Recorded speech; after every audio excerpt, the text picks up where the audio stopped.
written on the board right here is your formula for determining what you need on the final to get your desired grade in the course. All right, so there's basically 3 blanks in this formula. This will be what it returns, so what you need for your grade on the final. Desired is what you want to get, right, is the grade that you would like. So what you put in for your desired grade is either 0.7, 0.8, 0.9, right, for a 70, 80, and a 90. That's the value you plug in for desired. And then your current grade is whatever it currently is in MyMathLab. Make sure you enter these in as decimals, all right? So it's your desired grade. And it can also, even a 0.6 works because the 60% is still passing. You know, it won't work if this class is a prereq for another one. But if this is just a class to fit your gen ed credit, a D actually fits the requirement. So that's what you put in here, depending on what grade you want. And then your current grade is what you have right now, okay? And then you have to score greater than or equal to that grade on the final exam. All right? So if you do better, of course, then your desired grade will go up. Okay?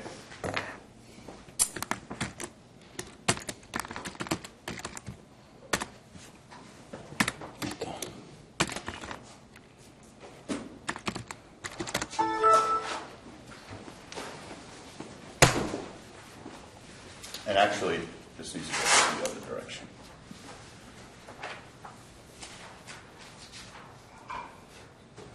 All right. So you'll punch all your values in here. That'll be the grade you need on the final exam to achieve your desired grade. All right? And the final exam is worth 25%, so, and not to mention, it'll replace your lowest test grade, which this does not factor in, okay? So if you do better on the final than one of your 4 test grades, then that'll replace, but that's not factored into this formula, right? Oh my God. Okay.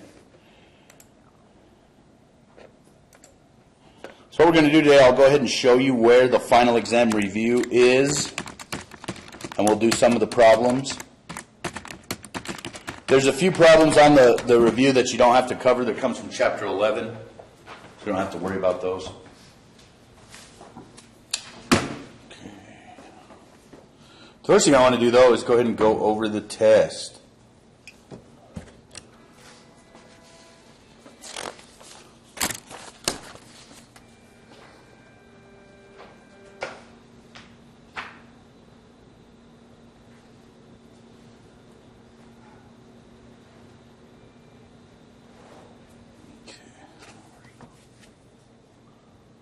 A little bright, not too bad.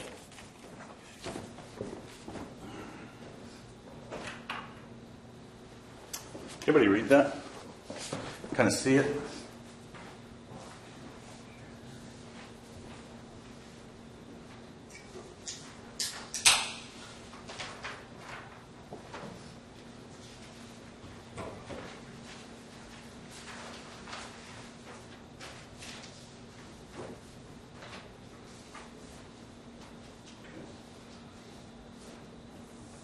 All right, so let's go ahead and take a look at the exam. And I figure this is a good way to study for the final is by going over this exam. So it's serving kind of a dual purpose here. So question 1 first gave you a confidence interval, and it asks you for an interpretation. Right? Now, as we read through these, it asks you for what an interpretation of the confidence interval is. And this is something that I didn't talk about. This is something I talked about on Monday while we were reviewing as we were looking through the Chapter 7 material. And it's, what is the interpretation of a confidence interval? What a confidence interval is our confidence level, which in this case is 90%, is that 90% of all the possible intervals that we can construct include the mean of the population. Now look at the difference between what B and C says. B and C basically have the exact same answer. The only difference is, in part B, it's of all CEOs, and in part C, it's of the sampled CEOs. Now, I would expect the mean of the sampled CEOs to always be in that confidence interval, because that's how we constructed it, was by using the sample mean. So I would expect 100% of the time for my sample mean to be in the confidence interval. It's the population mean I only expect to be in there 90% of the time. Part A is definitely not correct, right? 90% of all CEOs in the electronics industry have salaries that fall between 139 and 154. It's talking about the average salary of the population falls in the confidence interval 90% of the time, which is part B. Okay? Any questions about that? We kind of see why it is, why that was the answer.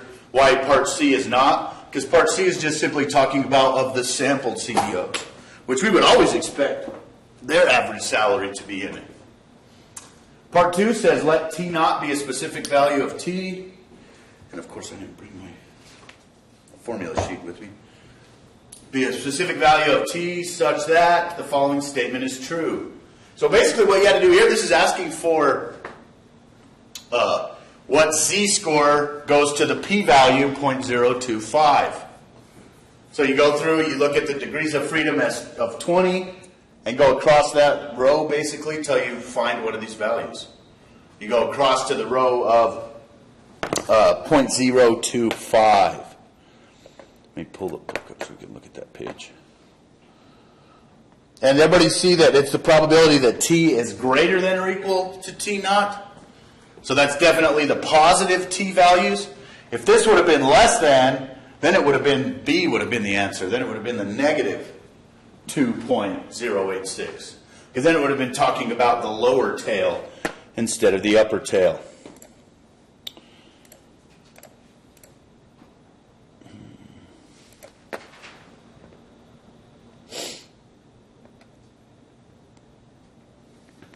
Trying to pull the book up so we can look at this T chart.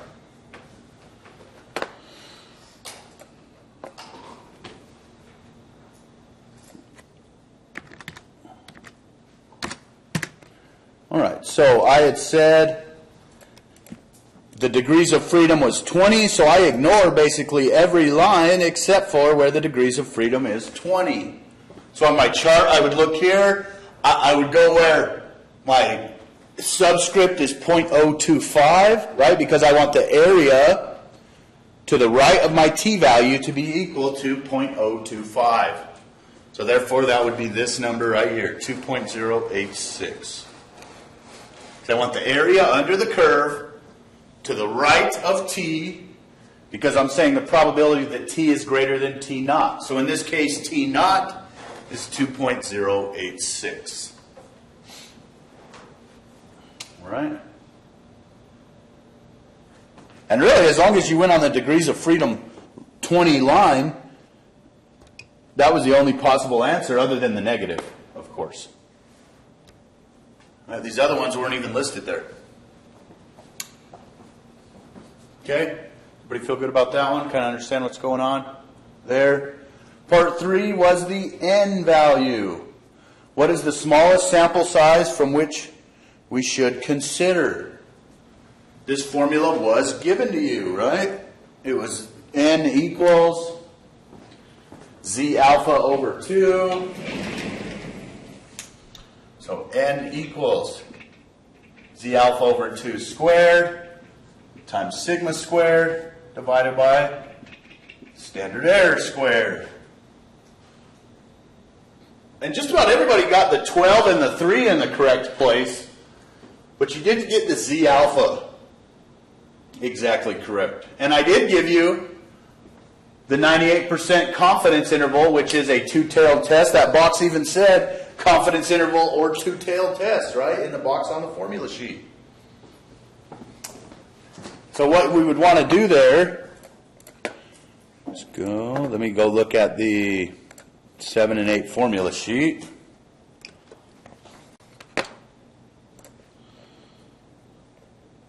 So we're constructing a confidence interval right here. And we know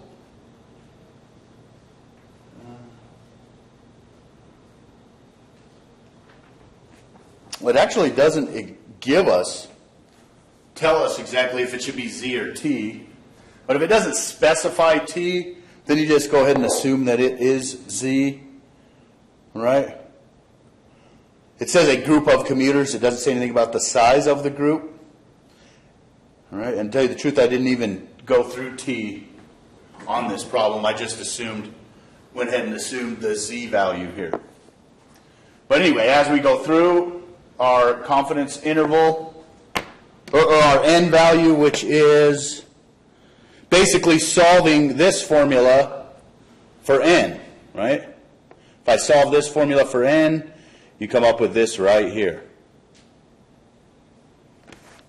So there's our sample size estimate. Notice it doesn't have anything to do with the whether it's Z or T, right? We're always using the Z formula here. So Z alpha over 2, it said 98% confidence level, right? And I had those values given to you down here at the bottom of the page. Look, there's 98%, so there's my value of Z right there, 2.33. Okay? So that needs to be my Z alpha over 2, because it even says right here CIs, which is confidence intervals. So if I'm doing a 98% confidence interval, that's the value I plug in for Z alpha over 2, 2.33. Right? And then, of course, the standard deviation and the margin of error were given to us, right? It says standard deviation of 12 and error no less or more than plus or minus 3 of no more than plus or minus 3 minutes. So that's my SE, my standard error. So when I plug that stuff into the formula, you get N equals 2.33 squared times 12 squared. Because it doesn't say 12 is the variance, right? It says it is the standard deviation divided by 3 squared. And as you punch that into your calculator, you get N is approximately 87. Does that make sense there, what's going on? You know, and I think having that chart of the CIs and the different confidence levels definitely helped with this problem. Right? So our sample size, so we were right to use the Z-score because our sample size was 87. So they basically talked to 87 commuters. Right? That was their sample size. So this was section 7.5 right here. Number 4. How much money does the average professional football fan spend on food at a single football game? That question was posed to 10 randomly selected football fans. So that tells me my sample size, right, is small. So I must use a confidence interval for a small sample size, which was on your formula sheet, right? Bless you. Which is right here. Confidence intervals for mu, a small sample, where T alpha over 2 has n minus 1 degrees of freedom. So really the hard part with this problem was determining what this T alpha over 2 should be. Right? Because S and N were given to us. Right? It says what the standard deviation was 295. Tells us our N is 10. So what I need is a 98% confidence interval for the mean. So let's think about the T-chart, or the T-graph. If it's 98% in the middle, what is it on each of the tails? Right, if I'm creating a 98% confidence interval, what's left over? 2%, right, split between both of the tails. So this is 1% or 0.01. And this one's 1% or 0.01. So what I'm looking for now is the t-value where alpha is 0.01, and my degrees of freedom would be what for this problem? 9, right? Because there's 10. So I need to go look in the chart where alpha is 0.01. So I want alpha equals 0.01 and degrees of freedom to equal 9. That's going to be my t-value. This is going to become my t-alpha. So I go and look in my chart. So here's 0.01. This is the only column I'm considering. Right? It's right here. Because I want one of the tails to be 0.01, the other one to be 0.01.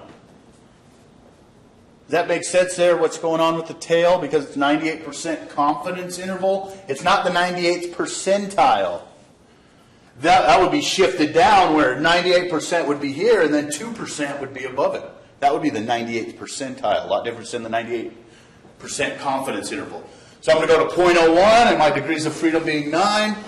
And there it is, 2.821. So I'm going to pick the formula for the confidence interval that has 2.821. And there's only one that has that. Yeah, everything else in these four answers is the same except for the t-alpha value, right? Except for the t value, which in that case would have been 2.821. So the correct answer is A. Okay? You know, and I know I didn't talk explicitly about 98% confidence intervals, but the methods are all the same, and the values were given to you at the end of the formula sheet. So, pretty straightforward. Okay. This one, there was a slight misinterpretation. I've seen some people picking part A for this question. Let's read what it says. A small private college is interested in determining the percentage of its students who live off campus and drive to class. Specifically, it was desired to determine if less than 20% of their current students live off campus and drive to class. Suppose a sample of 108 students produced a test statistic of z equals negative 1.35. Find the p-value. So basically what we're doing here is finding the area under the curve beyond this z value. Now it doesn't say an 80% confidence interval. It's only talking about one tail. Right? It's only talking about the tail to the low end. So for this question, for number 5,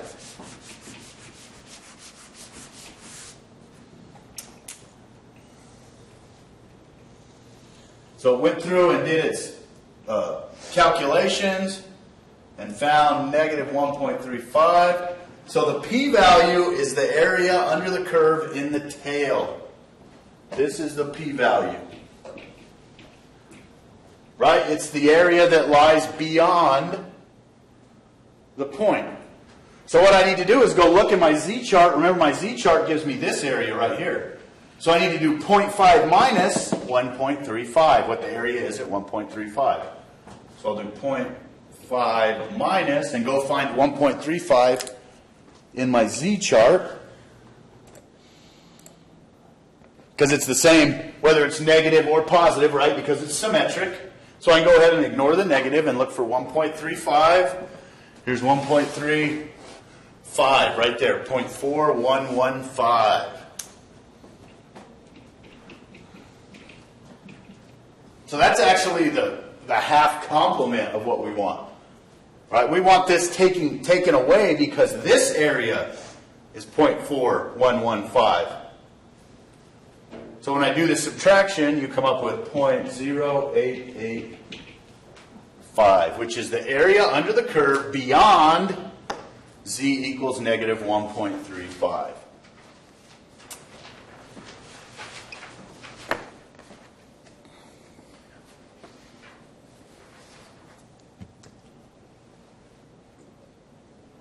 Does that make sense? Notice this is the other half of the students. Right, if I add together this piece and that piece, I'll get 1. So 0.9115 is basically all of this area under the curve. It's what's left over. So that's basically the students that live on campus. All right. Questions about this? And I've seen some people locate this value or answer this value. So that tells me you're reading the z-chart correctly. You're just not interpreting the p-value correctly. Remember, the p-value is what's on the outside. Because the t-chart, right, the t's do give you the p-value, right? The t does give you the area under the tail. So that's the difference between these two charts. The main difference is that z gives you the area between 0 and z, where the t-chart gives you the area that's beyond t. Everybody see that? Right? The z-chart gives us this area, not the tail. Okay? So that's important as we're reading this stuff that we don't mix those two things.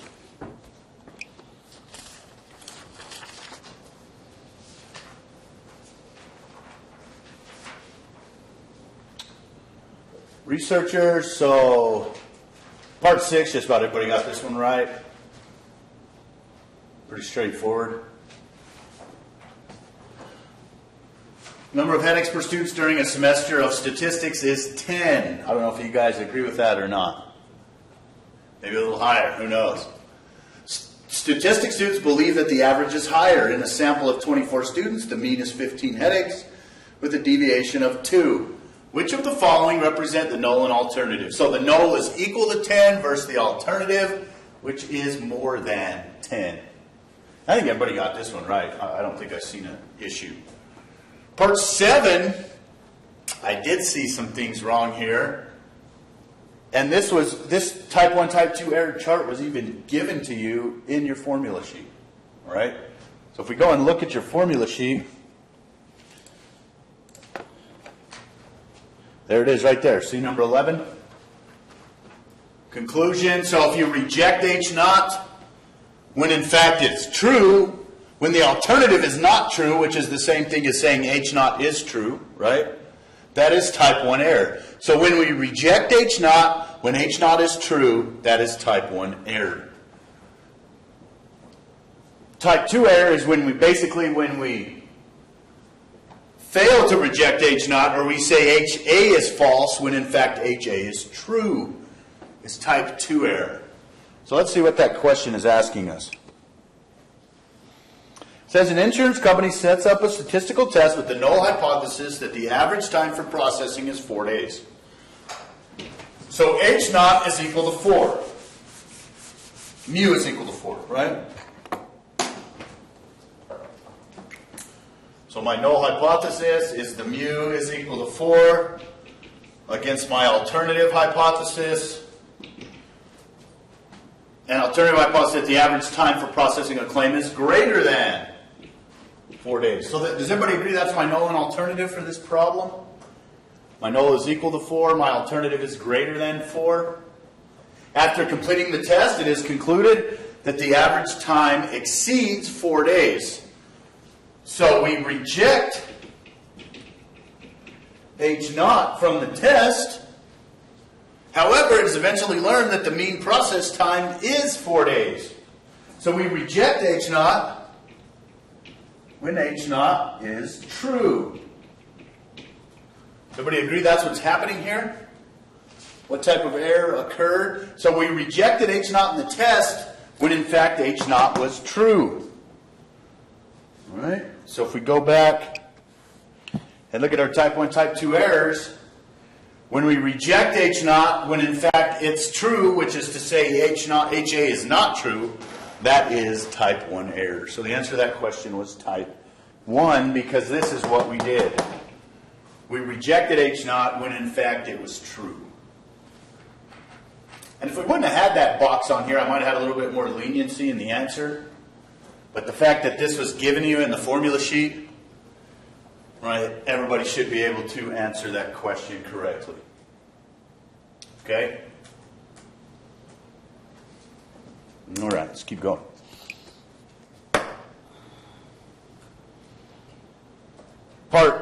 Question 8. comes directly from your formula sheet as well.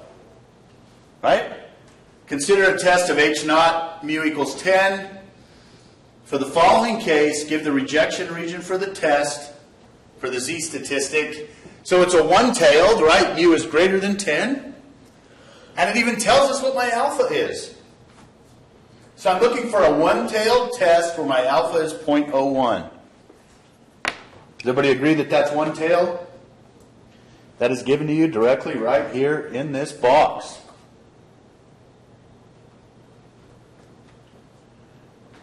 So my alpha was 0.01, and it was a one-tailed test. Therefore, Z had to be greater than 2.33. Stated directly from the formula sheet. All right.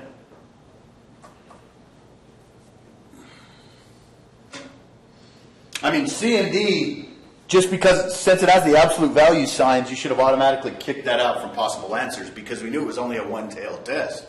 The absolute values denote a two-tailed test. So right away you should either be between A and B.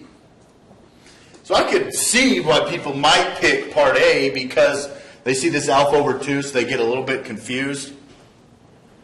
But really, I mean, it comes directly from this common Z-values chart. It was given to you. You just had to read the chart correctly. Okay?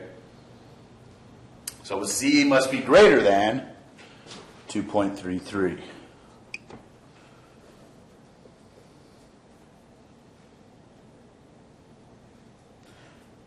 The State Association of Retired Teachers has recently taken flack from some of its members regarding poor choice of the name. The association's bylaws require more than 60% of the association must approve a name change. Rather than convene a meeting, it is first desired to use a sample to determine if a meeting is necessary. Identify the null and alternative. So the status quo would be 60%. Or my alternative would be greater than 60%. Really, you should kick out part D right away, right? Because all our null hypotheses up to this point have always had an equal to in them. So it really could only be A, B, or C. And then this is the giveaway right here where it says require that more than 60%. So that tells me it must be greater than. So the correct answer here is B. Does everybody agree with that? What's going on there? Part 10, this one was a little bit difficult. This was probably the hardest of the multiple choice questions, was this one right here. It took a little bit of thinking, all right? So it goes through all this stuff, talks about delivery pizzas, and then it comes and gives us our p-value. So that's the area under the curve, all right? The area under the curve is 0.0274. And your formula sheet didn't have this. All right, it talked about how to find a p-value, but it didn't have the answers for if p is less than alpha, if p is greater than alpha. That was kind of something that I wanted you guys to memorize, which... Remember, if the area was less than the rejection region, then we reject. Right? This is kind of how it was written. So just consider a one-tailed test. We let this area be alpha. Right? If my Z is over here, so if this is my Z naught, then my p-value would be all the area to the left of it, right? Which would be all this area. So that would mean I would reject, right? Because my Z naught falls in my rejection region. So as it works, if the p-value is less than alpha, reject H naught. Because this is what happens, right? The p-value, which will be the area under the curve, is smaller than what my alpha is. Which leads back to the fact that my Z naught lies in my rejection region. If the p-value is greater than alpha, we fail to reject H naught. So that was something that wasn't given to you on your test or on your formula sheet, which is one thing that made this question a little more difficult if you didn't remember that. But really, you just had to think about this picture, right? What if my z does fall in the rejection region? That would mean the area under the curve to the right of it would be less than the area of alpha. So my p-value is 0.0274. Which one's greater right here? In part A. Is 0.05 bigger than 0.0274? Yes or no?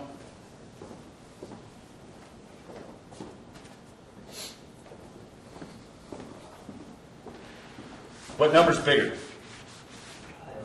0.05, right? So 0.0274 is less than 0.05. We should reject. So this is part A. H naught.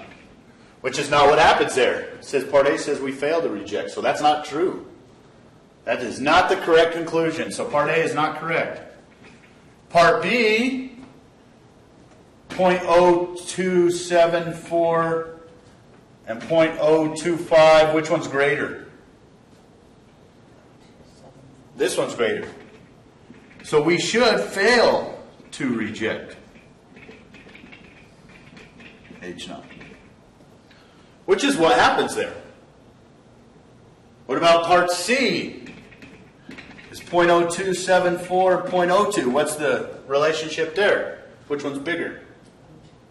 0.0274, so we should fail to reject.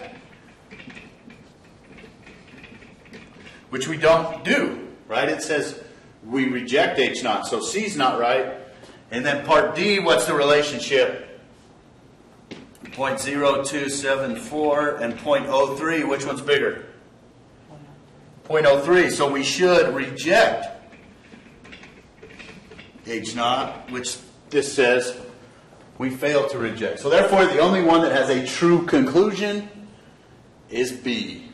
All three of these other ones are incorrect.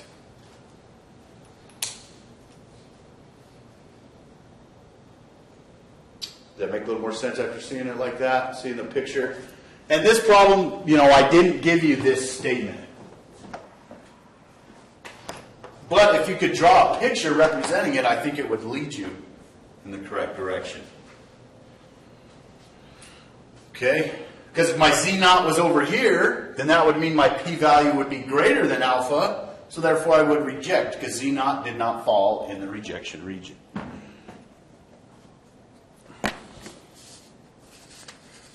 So the multiple choice questions were worth 15 and 12. So they were worth 27 points. Nearly half of the test was these multiple choice questions. And to the left of the problems, I have what they were worth. It was just about all pass-fail. On this number 3, if you had the formula somewhat correct, I didn't take away all the points. Right? Let's go look at page 3.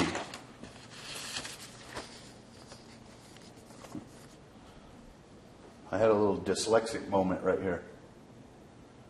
I put mean bold life. It should be bold, but with a B, right?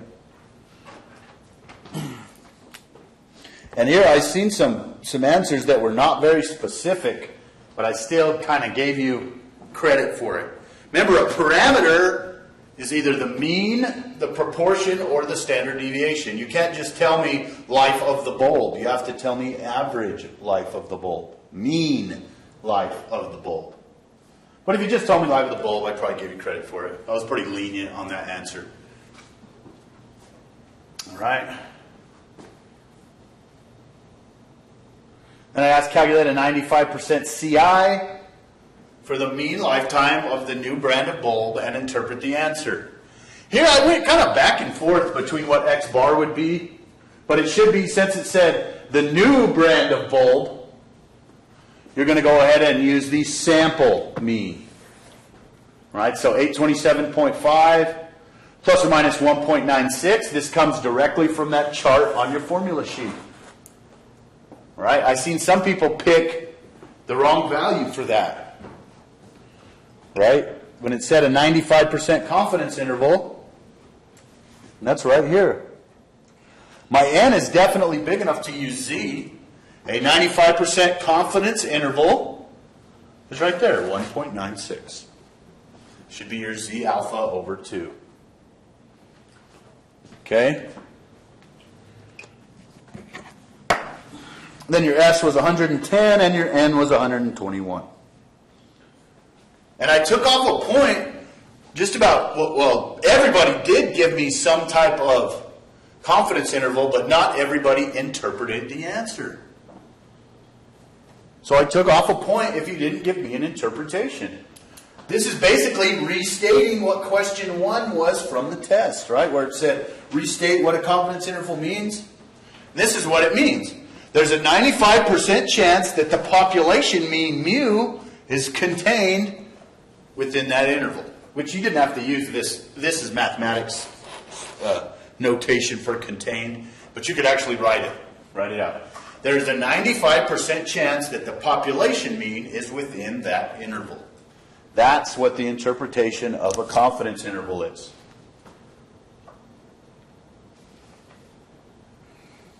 Okay? And it's happened to be 19.6 because this reduced to 10. Square root of 121 is 11. 110 over 11 is actually 10. 10 times 1.96 is 19.6. Questions about that one? No?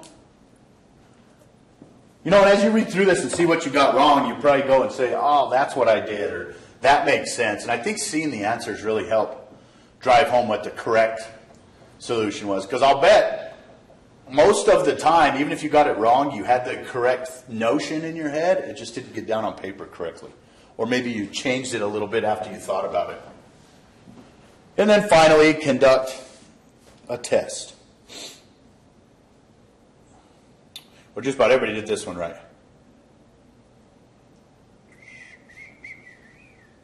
Now, where does this number come from? How come that's not 1.96? Because it's not a two-tailed test, right? A confidence interval is a two-tailed test. This is not a two-tailed test. This is strictly greater than. So I'm looking for a one-tail with an alpha 0.05.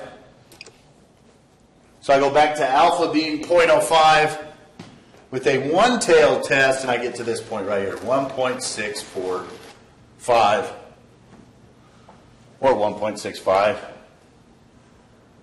So that's my rejection region. Z has to be greater than 1.645. So I do step 1 is my null. Step 2 is my alternative hypothesis, which is the mean is greater than 800. I'm using the Z statistic because my N is greater than 30. Number 4 is my rejection region, which is Z must be greater than 1.645. 5, my assumptions are I'm using the central limit theorem. 6 is finding my statistic. And just about everybody came up with that right. 2.75. And you reject H naught and find that it's a valid test.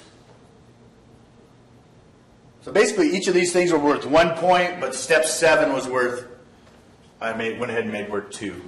Because I make the whole thing worth 8. You know, and even if you skipped a couple steps, but your conclusion was correct, I still gave you full credit. You know, as long as I seen what I needed to see in this problem. Which is really 1, 2, 4, and 6.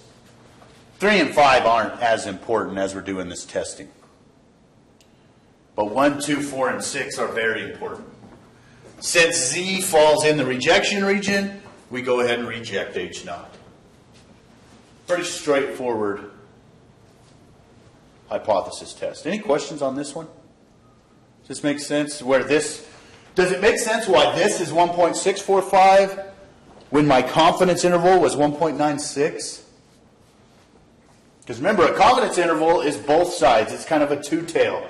It's 95% in the middle, whereas since it was a one-tail test, it's 95% to the left of Z and 5% to the right of Z.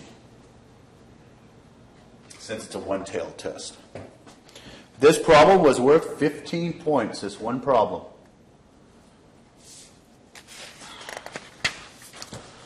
Number 20. And I was getting a different answer from this than that from most people. which I might have made a mistake. It didn't change the conclusion.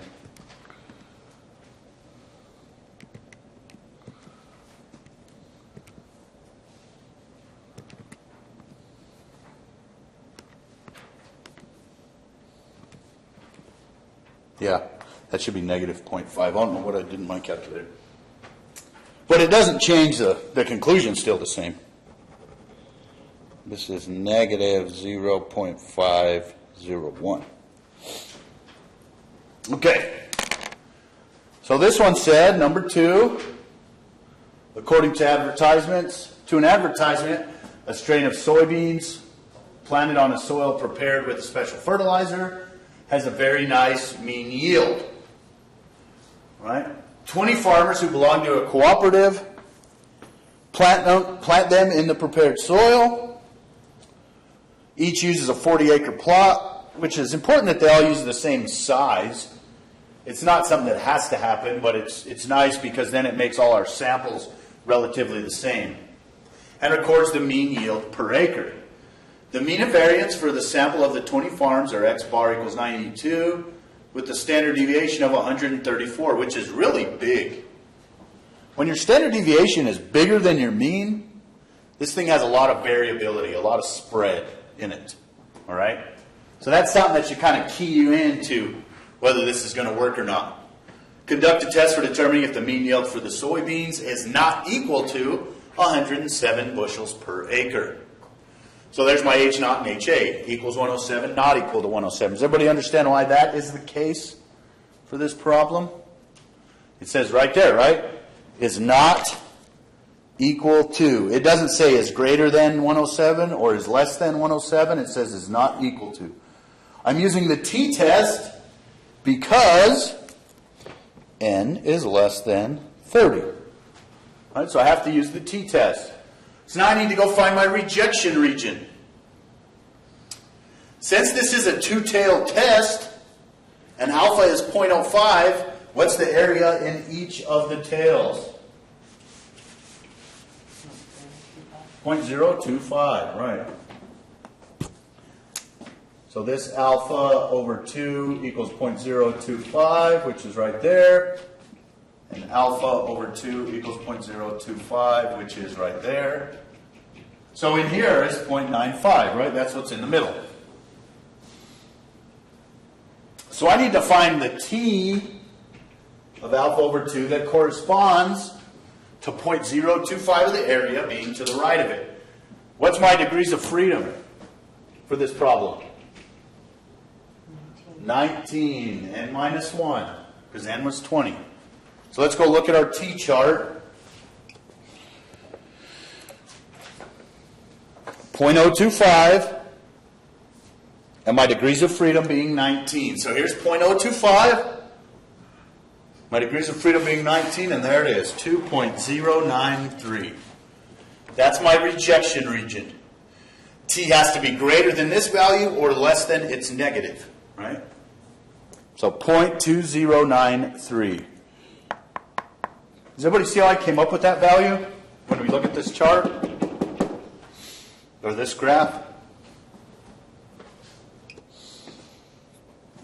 So t must be less than negative 2.093 or t must be greater than 2.093. One of the assumptions to use the t-test is that the population is approximately normal because we can't use the central limit theorem. Then we calculate our t-statistic.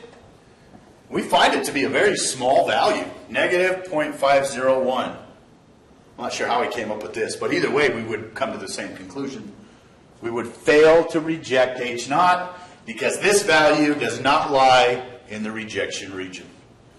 Right? It's not. So now we found that this is 2.093 and this one's negative 2.093. My t-stat is right there, which is negative 0.501, which obviously does not lie in the rejection region. So therefore, we failed to reject. Pretty straightforward there. Everybody feel all right about this? Really? Yeah. Question? Crystal? I have the 2.093, and you have it circled in with question mark? Oh, I think you just have one tail. Well, yeah, I'd have to look at it to say exactly what's going on. All right. Now, this next one, there was one little trick to this problem. All right, so this one kind of involved one more step, because I don't think you had to do this on your homework. But it's just a simple thing. It's just a complement. All right, it wasn't a step that was extremely difficult or something I didn't think you'd be able to do. So it says, increasing numbers of businesses are offering child care benefits for their workers. However, one union claims that more than 85% of firms in the manufacturing sector still do not offer child care benefits. So this p-value is do not offer. The information they give us for our p-hat is actually q-hat. They actually tell us the companies that do offer child care. So what would my p-hat be? It'd be 27 minus 250, or the number of manufacturing firms that are left over that do not offer child care. So my p-hat is actually 223 divided by 250. I've seen a lot of people plugging in the 27 over 250, and you are getting very, very different values up here in the numerator. Of course, you're going to lead to a wrong hypothesis or a wrong conclusion if you're not even calculating your z statistic correctly. But I could have went ahead and, if I would have made this 0.15 and then less than 0.15, then I could have used the 27 over 250 right here, talking about the firms that do offer child care. Does everybody see what's going on there, where the difference was? So q-hat. So P represents, P is equal to firms without child care.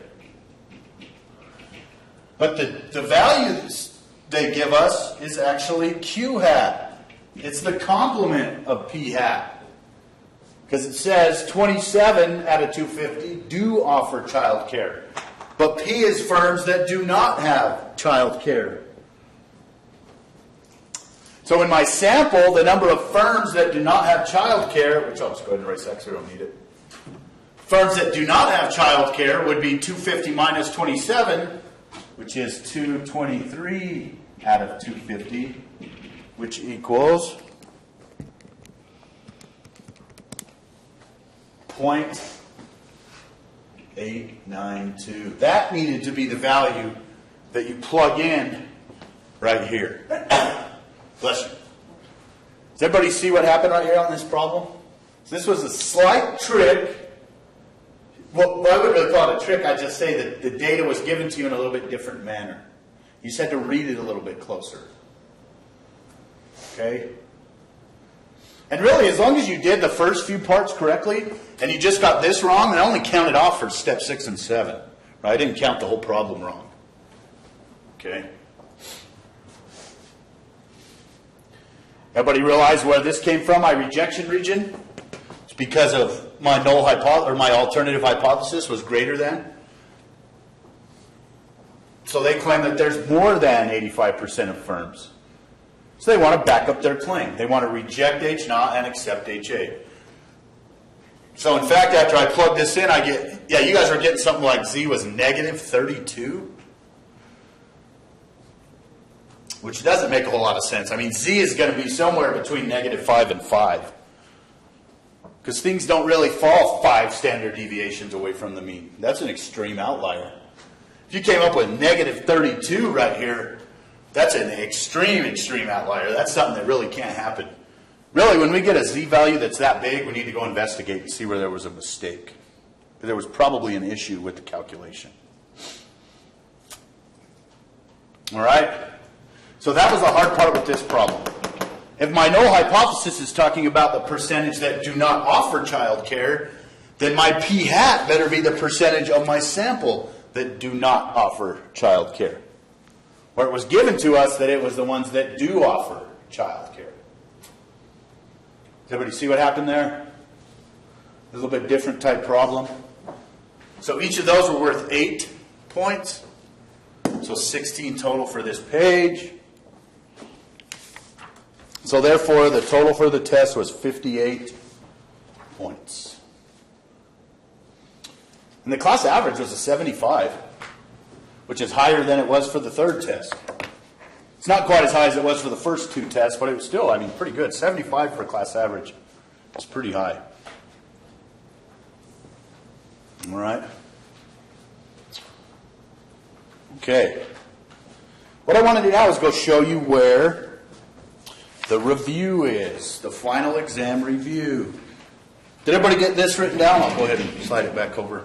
And I'll help you determine this if you need a little more help punching in the numbers exactly. Basically what it comes up with is 75% of your grade has been calculated and the finals were at 25%. That's where these 2 values come from. All right. So if you want a B, you put 0.8 in here for desired. So you do 0.8 minus 0.75 times the current grade. And make sure you do the whole numerator first and then divide by 0.25. You want to make sure that you're not just dividing your current grade by 0.25. So put the numerator in parentheses.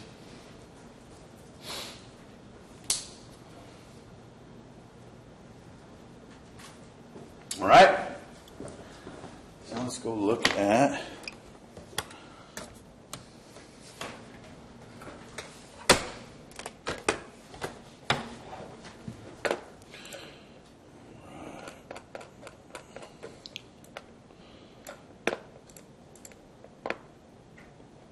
so I didn't give you, I'm not going to give you exactly this formula sheet. I'm actually going to print the first 2 pages off of this and just connect it to your 7 and 8 formula sheet.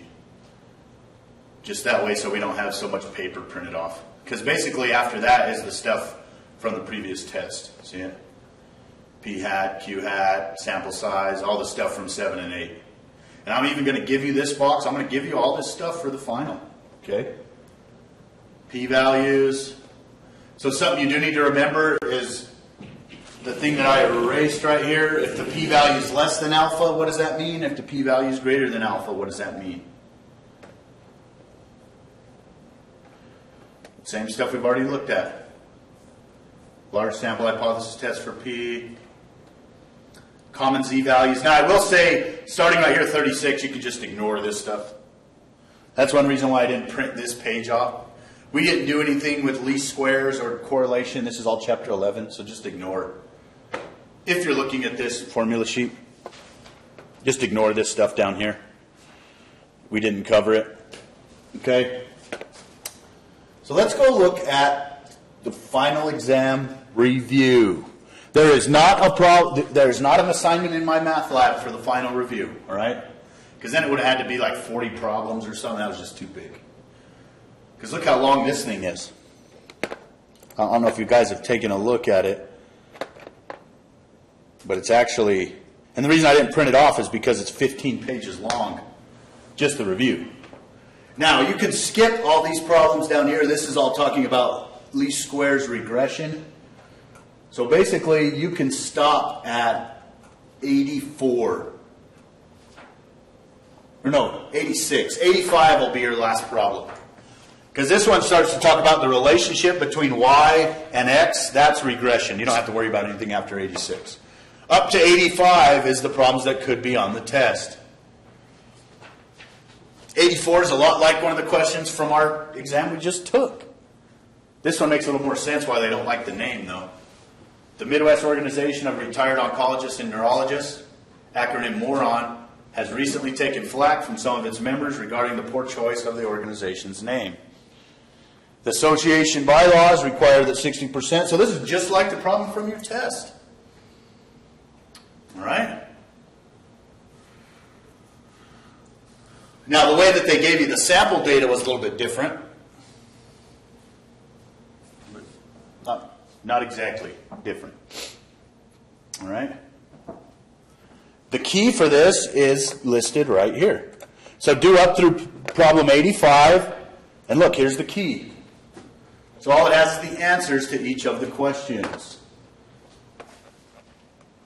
You can see why I didn't print this off either. It's just too long to print it off. It's easier to have it online almost. Now, if you want to print it off, you're more than welcome to. But I didn't want to print it off for everybody. And then stop at 85. So all your answers are here. So this makes it nice to study because all the work's in here, right? You can really understand what's going on in the background. So let's go and just read the first few problems. Everybody knows how to print this, right? Right there's the print button. Now make sure you're in a place that'll allow you to print, like the UCC or the library. Hit that button and boom, there you go. Make sure you have the correct printer selected. This isn't hooked up to a printer, so. All right, let's go up and look at a couple of the first questions.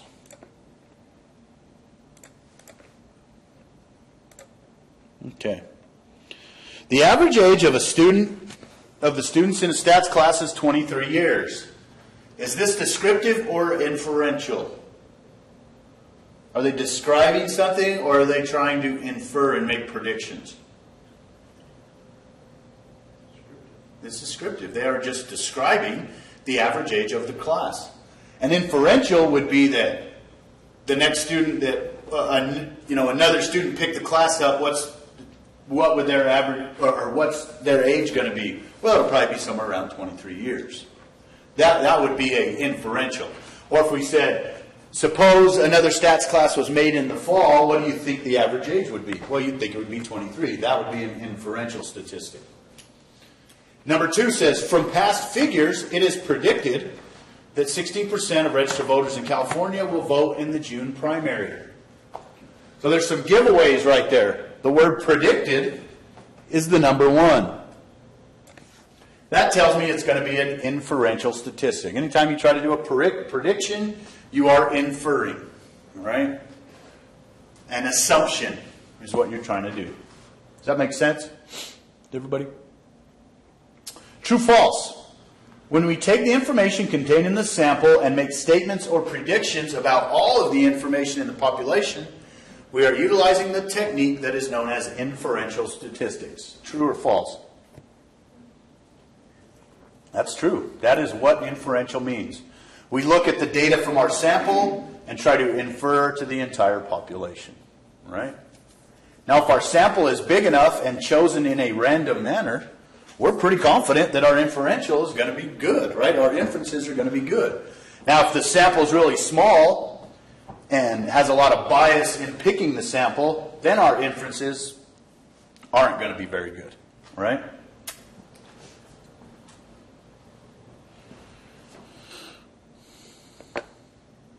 Parking at a large university has become a very big problem. University administrators are interested in determining the average parking time, i.e. the time it takes a student to find a parking spot, of its students. Well, that cut off something. That's why it says R. And I can't roll over. There we go.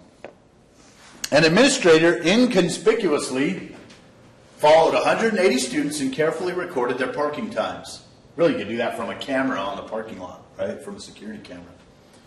Identify the inference of interest to the university administration. The generalization of the average time it takes the university administrators to find a parking spot. The generalization of the average amount of money that should be charged for students' parking passes. The generalization of the average number of parking spots available. The generalization of the average time it takes a student to find a parking spot. Which one is it? D. That's definitely D. They're trying to generalize from those 180 students what the average time is to find a parking spot. Now, if those 180 students were all selected, were all maybe followed after classes began, that wouldn't be a very good sample because those are students that are late anyways. There'll be less parking spots. Really, of those 180 students, he should have some from 10 minutes before class, some from 5 minutes before class, some at class time, some 5 minutes after class, really to get a random sample of all the students. And all the answers to these are on that key, all right? That I just showed you, this thing right here. So So it's paper reviews and formula sheets, final review key. So there they are, look. 1 through 13 are basically multiple choice, which is a lot like our exams have been, right? The first part is multiple choice, second part is fill in the blank. Let's go look at 14.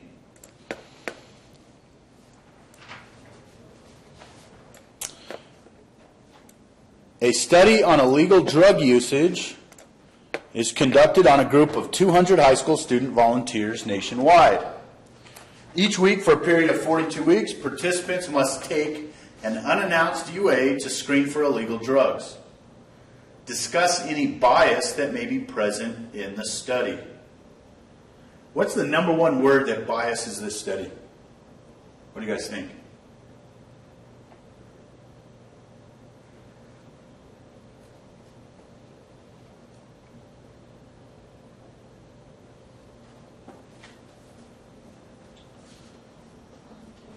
Volunteers. The word volunteers is the biggest bias because they are self-selecting themselves. I mean, high school students that volunteer to take a drug test more than likely are going to be clear of drugs, right? They're not going to fail the drug test. Now, the fact that they're unannounced is important, but really they need to be unannounced to 2,000 randomly selected high school students. And then it wouldn't really have any bias in it. But the fact that they volunteered themselves does bias this study. That sample was not collected at random, which is the cornerstone of good sampling. Right? Let's see if we can complete this table for number 15. This is good practice right here. So I'll give you guys a second to do that one. So tell me what the frequency of A's is, and then tell me what the relative frequency is of the other four scores.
How can I find the frequency of A's without adding them all together and subtracting from 200? Is there another method?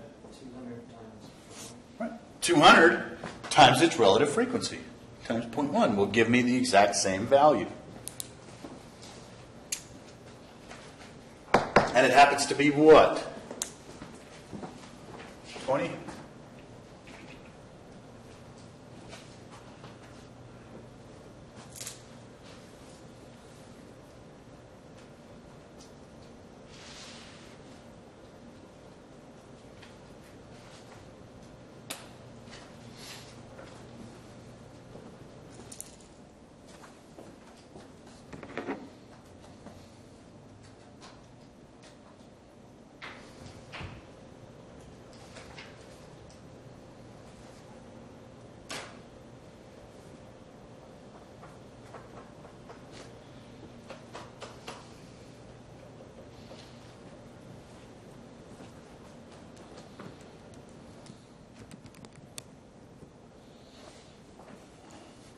And you'll notice that the relative frequencies are basically half of the frequency.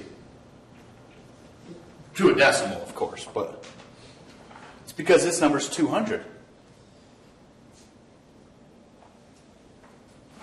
So 26 out of 200 is actually 0.13, which is 13 is half of 26.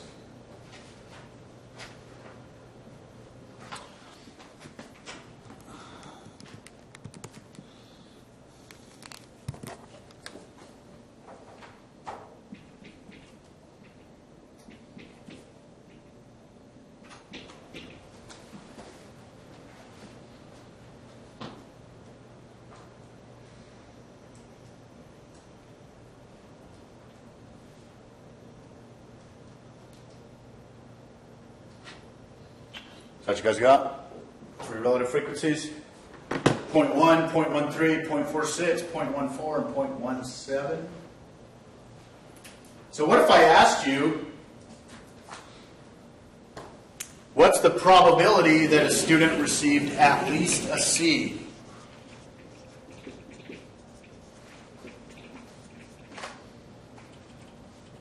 How would I answer that question? What's the probability of at least a C?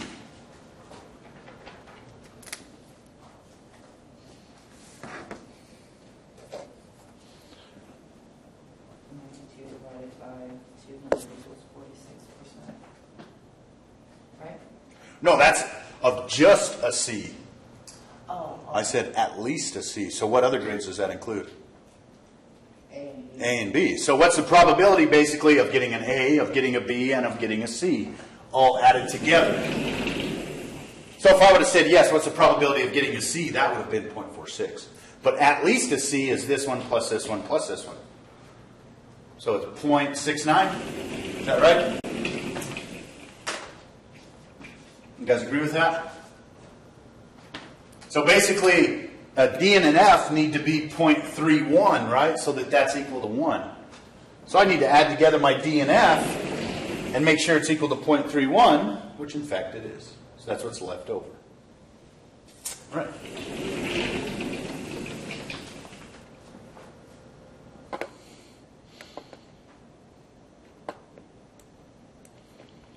Let's read this graph. That's weird. Okay. In 1995, the 1995 payroll amounts for all Major League Baseball teams are shown below. So this is 20 years ago.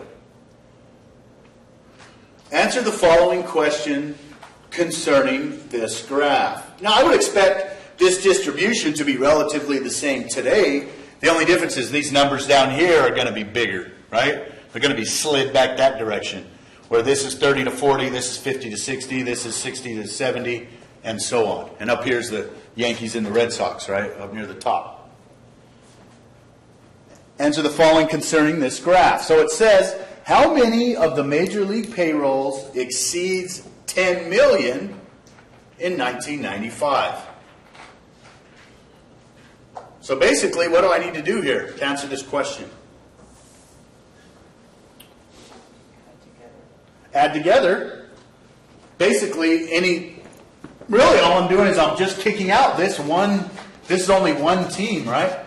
So I'm really only kicking out one team. I'm adding together all the other teams from 1995. So it'll be 2 plus 10, so 12, plus 8 is 20, plus 1 is that 5 or 4? Looks like 5. And on your test, you'd make sure that stuff would be explicitly easy to see. Right?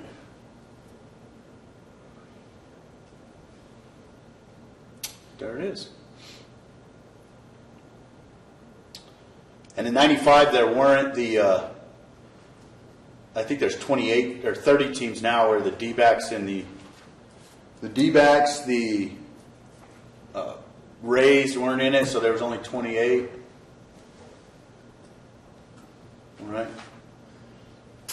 But that's it. So you would add this bar plus this bar plus this bar plus this bar to get how many of the payrolls exceeded 10 million. So we assume that no payroll was exactly 10 million. So I'm going to add together all these ones that are more than.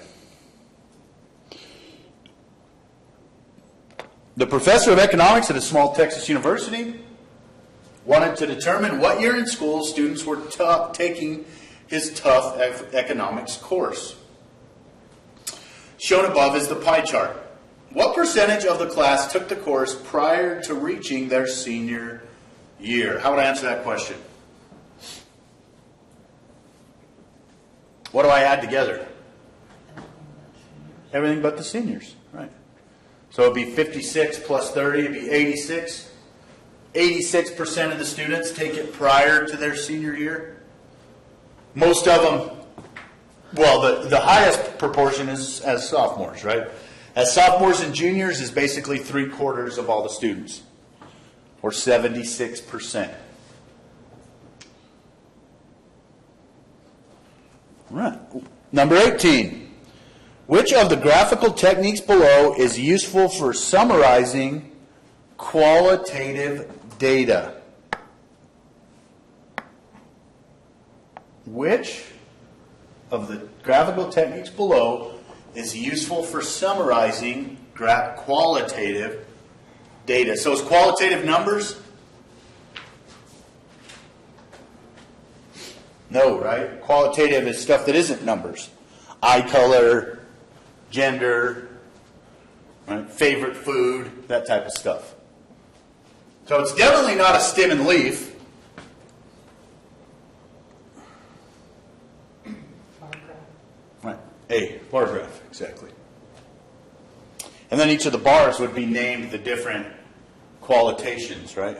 Because isn't this chart above, isn't this qualitative?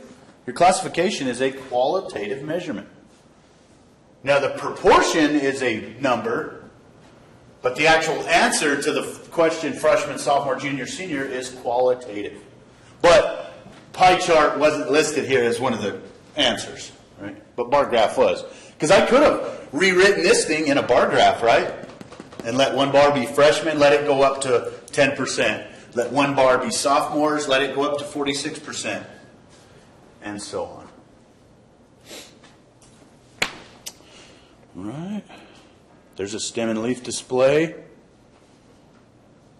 A survey was conducted to determine how people rated the quality of programming available on television.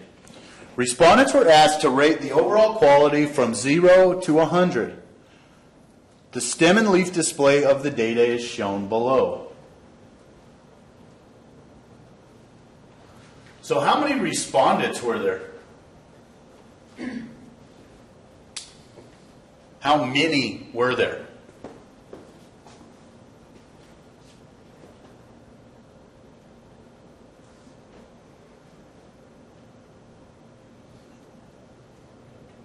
$25. Because how many leaves are there? There's 25 leaves. For 8, nobody responded in the 80s, because look how there's no leaf over here. So there were 25 respondents. So that's useful whenever we're trying to determine the percentage that had a certain rating. What percentage of the respondents rated overall television quality as very good, regarded as ratings of 80 and above? So what's the answer there? How many rated it as 80 or above? Just one. Because this isn't 80 or above, right? This is a 70 and a 74.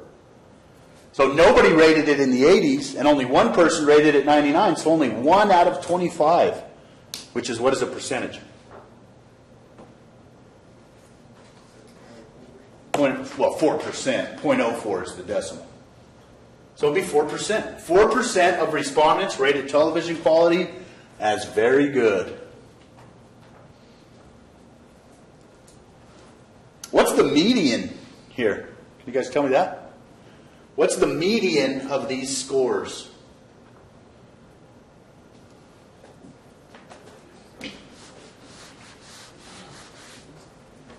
So let's go ahead and find all of them, of the central tendencies. The mean, the median, and the mode. You guys answer those for me. And then we can answer the skewness question.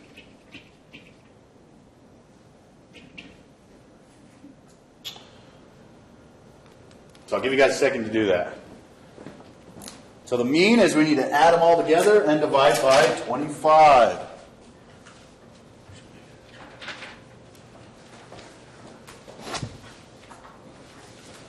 So 30 plus 33 plus 40 plus 43. Which you could go ahead and punch this into your data as well. Plus 44 plus 47 plus 48 plus 49 times 3 plus...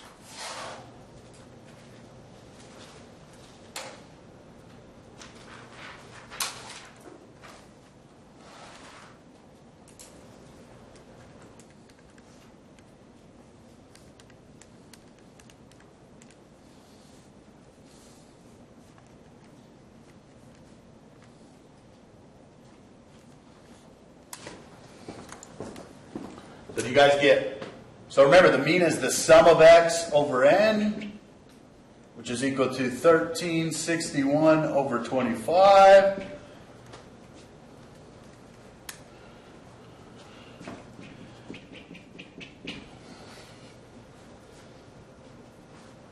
If you're not there yet, keep going.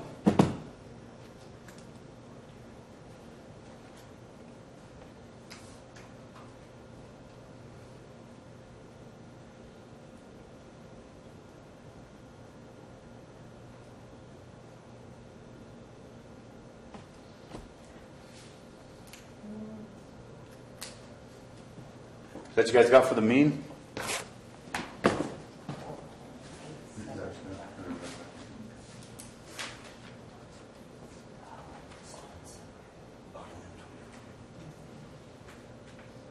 So you go back to data.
But you can just write it at the bottom of the list. Is that what you guys got for the mean? Right. Does that make sense? What did you guys get for the median? For the median? Now it should be actually one of those numbers because there's an odd value. Right? So it should be 12 numbers above it and 12 numbers below it. So what's the middle number? What's the 13th number in this list? It's actually 51 is the median here. Right? Because there's 25 values. So we don't have to worry about any averaging here because it's an odd number. So there should be 12 above it. So 1, 2, 3, 4, 5, 6, 7, 8, 9, 10, 11, 12. And then 1, 2, 3, 4, 5, 6, 7, 8, 9, 10, 11, 12. That's it right there. See how it's darkened? That one right there? Or it just looks darker actually on this printout. Does everybody understand why the median's 51 there? What's our mode? 49. Well, I remember mode by the first two letters, most often. What appears most often is the mode. How is this skewed? What's our relationship between the mean and the median? Which one's bigger? The mean, right? So the median is less than the mean. So what does that mean for skewness when the mean is greater? Skew to the... Remember? Let's go look at that in the book. This is a good review for it. When we talk about skewness. 54.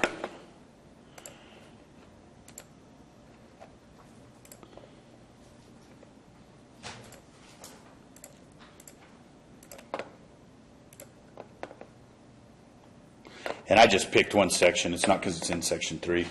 Because I can skip around to different pages.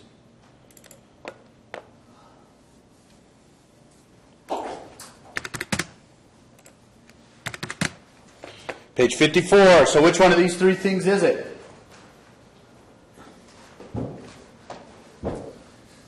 Are they equal? The mean and the median? Which one's bigger?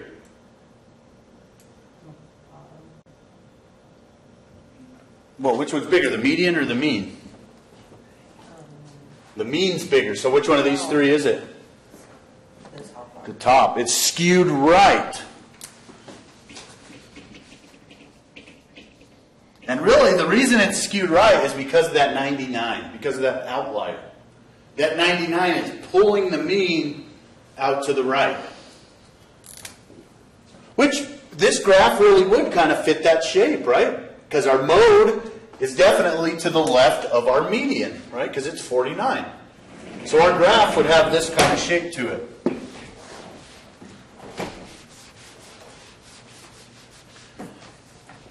Look like this. Because here's the mode, which is 49. Here's the median, which is 51. And then here's the mean, which was 54.4. It's because of that 99 over there is really pulling it. What's another name for the median? It's the what percentile? It's the 50th percentile, always. The median is always in the middle. 50% of the area under the curve lies to the left of it. 50% of the area under the curve lies to the right of it. When all three of these things are equal, we have a normal symmetric curve. Okay?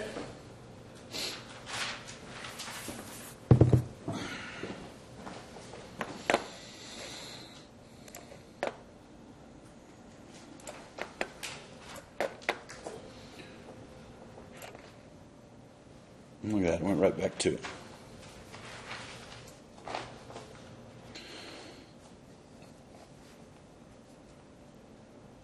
Compute the mean, median, something we already did.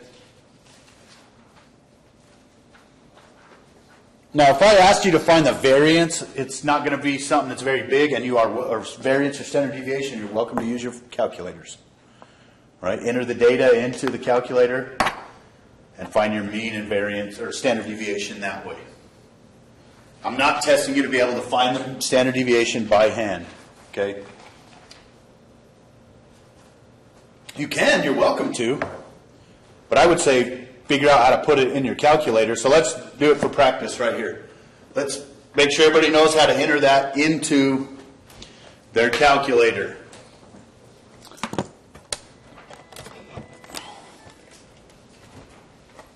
Now that my calculator doesn't give the median, some of the other ones might. Like if you have the big graphing calculator.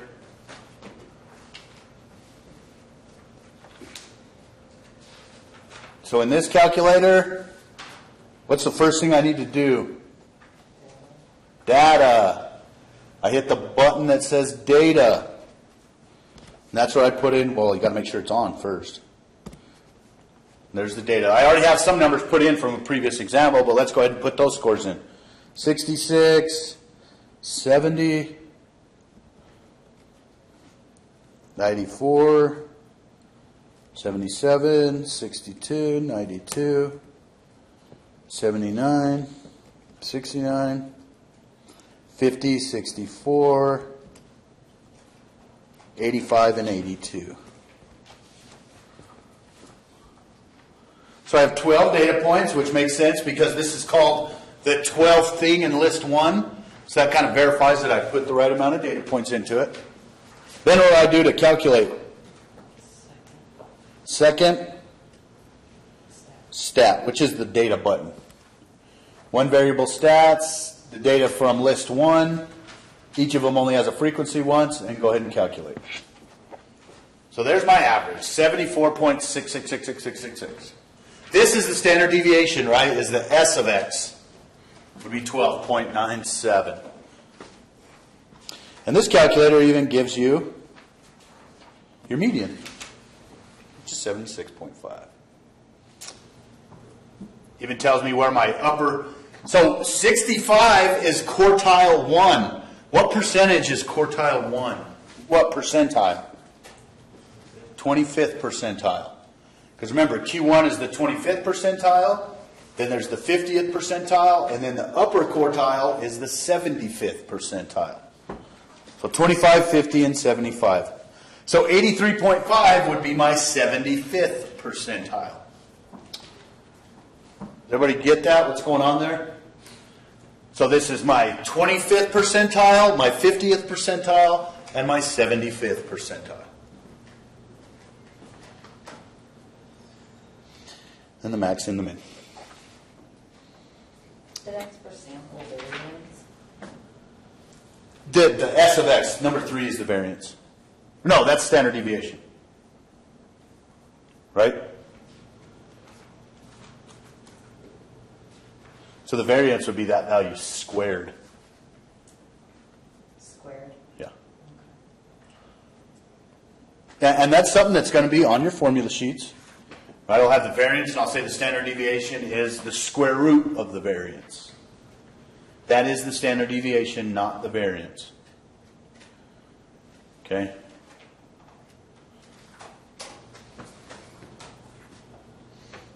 All right. Then create a stem and leaf display. I'm not really too concerned with creating that. That's just this thing right here. Create a stem and leaf from this data, which I'm sure everybody can do.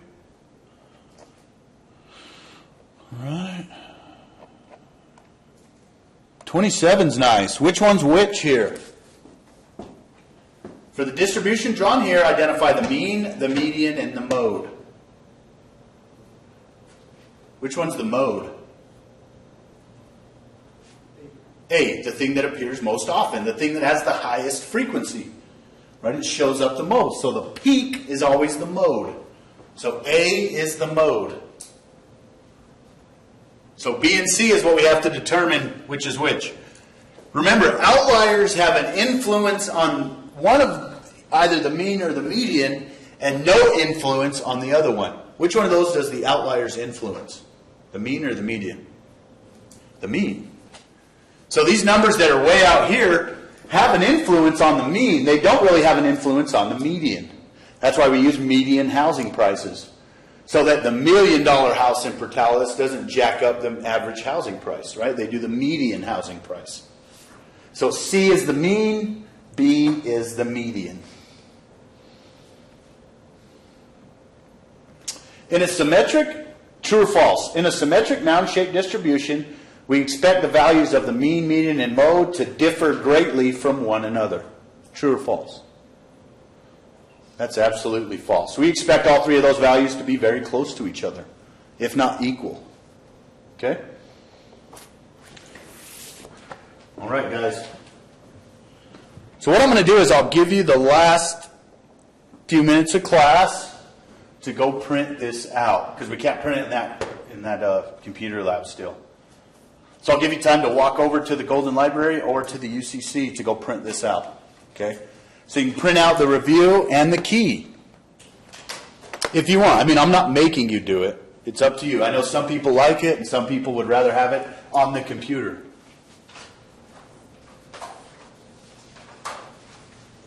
Right? I'm one that would like it on the computer. That way you don't have this big jumble of papers. Because this is going to be 22 pages or 21 pages. The key itself is 6 pages, just the key. And the review is 15 pages. So that's a lot of paper. So I like to keep it online because it keeps it a lot more concise. Look, it's even got, for the variance, it even shows the formula that it's using. So this key's nice because it really goes through the actual calculations. It doesn't just give you the answer. Right? So I would suggest something to go study is this probability stuff. Look, starting on page 33. What does it mean for something to be mutually exclusive? Nothing in common, right? That's what something is mutually exclusive. Independent means one outcome has nothing to do with the second outcome. Rolling dice are independent, but they're not mutually exclusive because I could roll the same number each time. But what number I rolled the first time has nothing to do with what I rolled the second time. That's independent. Okay? So lots of practice problems here. Feel free to shoot me emails. I will keep an eye on my email all day today. Right? At least till about 4 or 5.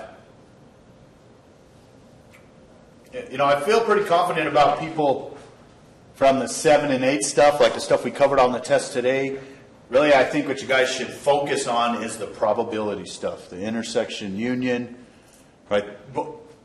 You know, study all of it, of course, but that's something that, it's been a while since we took that test.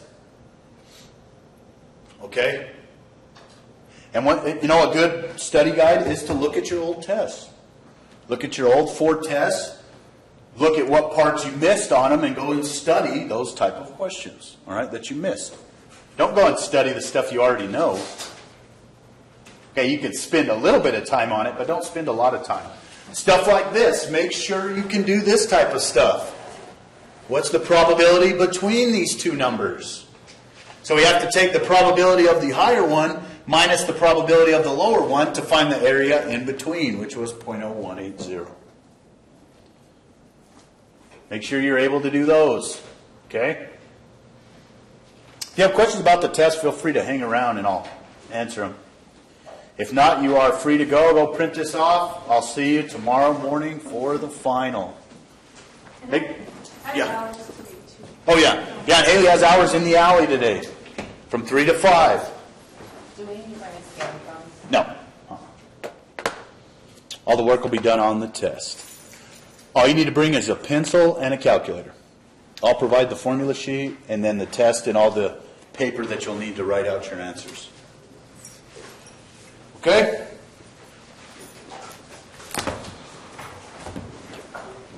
All right, guys, have a good day.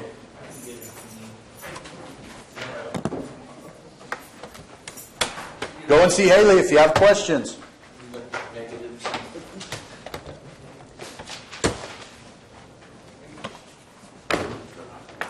Pen.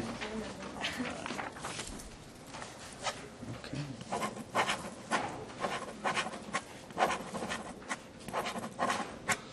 All right, it is. Nice having you. Thank you. Yeah, nice to meet you.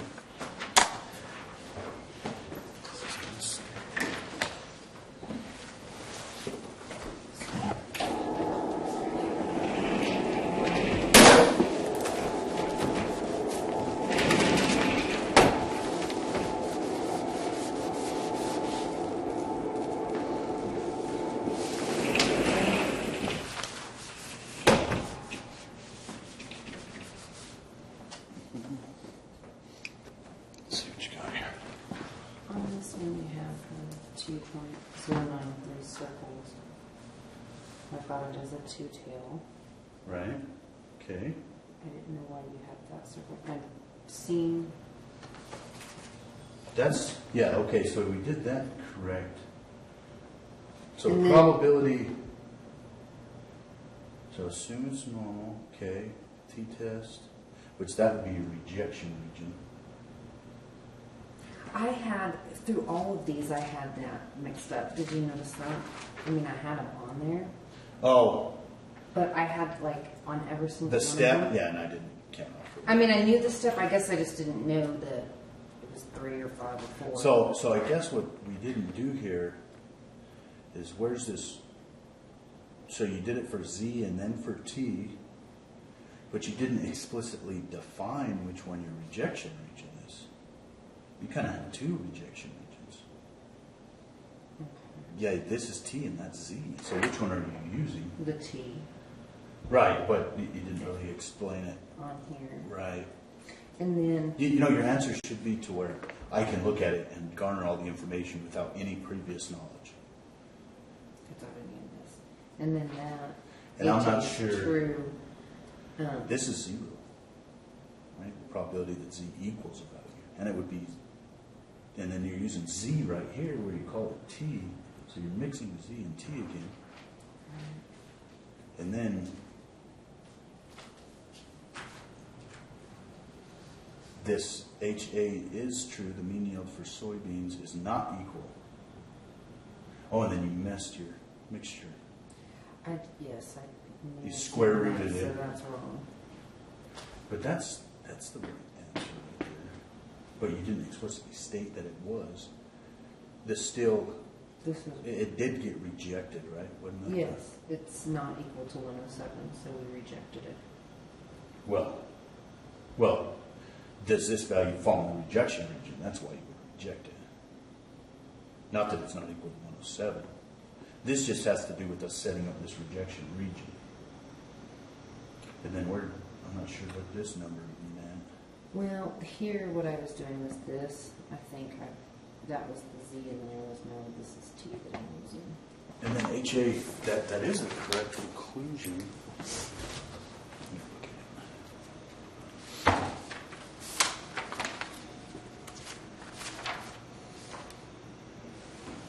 But we failed to reject. Right. I have HA is true, which would mean we reject H not, correct? Which is the opposite conclusion. And the reason is because you used the wrong standard deviation right here. Okay. So, I mean, this was, you're drawing this correctly. You're just not putting the value down of the rejection region correctly. Because as I look at this, I'm not sure which one you're calling your rejection region. Okay. Right? You're just mixing your Z and T. And then I'm not sure Z and 107 don't have anything to do with each other. The mean is 0 on the Z scale. Okay.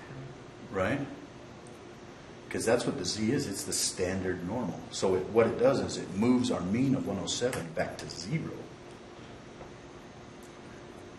So I'm not, remember, probability is equal to a number always 0. The area at a number is always 0. So your conclusion was off, this was off. You didn't explicitly define your rejection region. But I gave you credit for this one, and the t-test. I didn't spell rejection right. But yeah, it's just, and then your conclusion wasn't correct. And I just don't think you quite. Well, didn't we accept H? No, we failed to reject H naught. We failed to reject H naught, which would be accepting HA, right? No, rejecting H naught would accept HA. When we fail to reject H naught, that means we reject HA. But if I say HA is true, is it not the same as rejecting H naught? We're failing to reject H naught. This is the correct conclusion. Mm-hmm. Your t-test was wrong because you picked the wrong, Because you I square changed rooted it. 134. I don't know why I did that. I guess there was a Because this doesn't say formula. S squared, that says S. And If that would have yes, said the S squared, Well, I think it was something to do with the formula sheet that I was looking at, maybe. I don't know what I did there. But that's when I started changing it. And then, and then here you just, see, you're doing the same thing, which was the normal. That's something I saw just about everybody doing, so I was pretty nice about taking off points. Okay. And that, I don't know, I guess I just skipped the And then- page. Because there was 3 of them that I didn't even answer. You tried Here. to answer it. Oh, no, that's No, what you I did just today. wrote this down today. I just completely skipped that one. And then here you were close, because you picked this. Mhm. So I gave you one of the 3 points. And then, see here, That one. it was explicitly stated for you. You know what? And I read that, like, I felt confident that I was right on that one. So where did... So Paragraph after that. completing the test, it is concluded that the average time exceeds 4 days. So in the test says it exceeds 4 days. So that's accepting HA. Right, and rejecting H naught.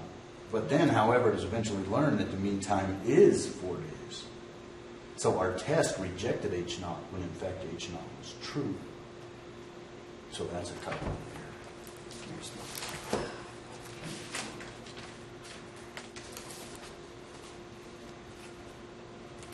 Oh, the formula sheet? Like right here. I got it right here too.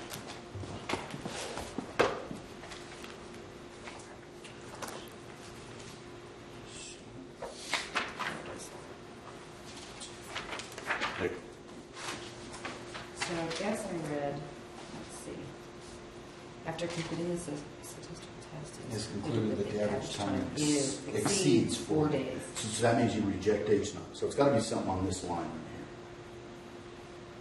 But it was found, in fact, that H naught was true. The mean process time is equal to 4 days. Okay. So actually, HA is not true when we thought it was true. So that's a typo.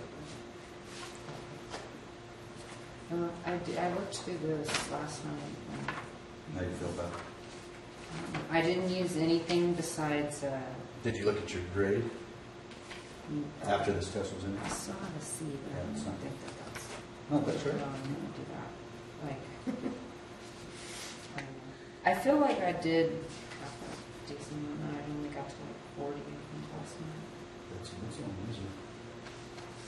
Anything stumped you in particular? Yes. Well, it was really the once we got over all of those, I felt pretty confident. Once we got over here, and this is probability, right? And you said to go over the Right, right. probability. So this, I know what I did wrong. It used to be 2, like 8 times 2, which would probably go out 2 standard deviations. The standard deviation. Oh, it is, was given to 3/4 of the player's service. So that's 2 standard deviations. Remember, that's Chevy Shed's rule. Okay. After 0, or if it's 1 standard deviation, we're not sure, but in 2 standard deviations is 75%, and 3 standard deviations is 89%. Okay. So that's Chevy Shed's rule. So that's where this 2 comes from, times 2 standard deviations. Which would just be 97 Plus or plus or minus 60. 16. And so that's, I just did 1. Oh. Sorry. No, you're fine. So I'll go Yeah, over keep, this one we'll right here. read another one and see what you think. Okay,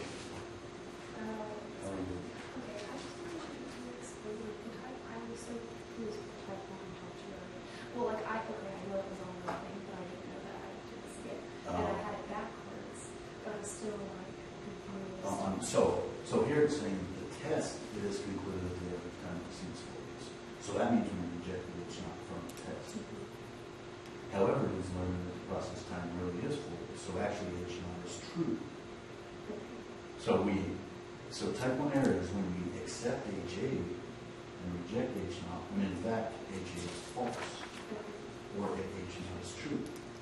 So which one of those, so whenever, yeah, and really, to memorize it, it's kind of difficult, that's why it's given to you on the test. So type 1 is when you reject H naught when H naught is true. Type 2 is when you accept or reject HA when in fact HA is true. So here, like you understand that this happened, right? Okay. So memorizing type 1 and type 2 is basically to memorize it, which is what I did show. So you don't have to memorize it. It was just lost specific. Like I put. You did Z. Yeah, I didn't do like the. But everything else looked good, yeah. Yeah, That was just the T statistic. right. You still came to the same conclusion. So I just took off the rejection region, T statistic, and then this number wasn't exactly correct. It was Right. 0.5. Okay. I saw it. Right. And I think I was surprised that I was actually doing this because I would be really fun my time. Yeah, and you weren't going. Just I did the 27, like. Right, we need the proportion in the sample that do not complicate, because this is talking about not often each other. That one I did the sample. Yeah, right. Tomorrow. Yep, yeah, send me an email if you have any questions. Thanks.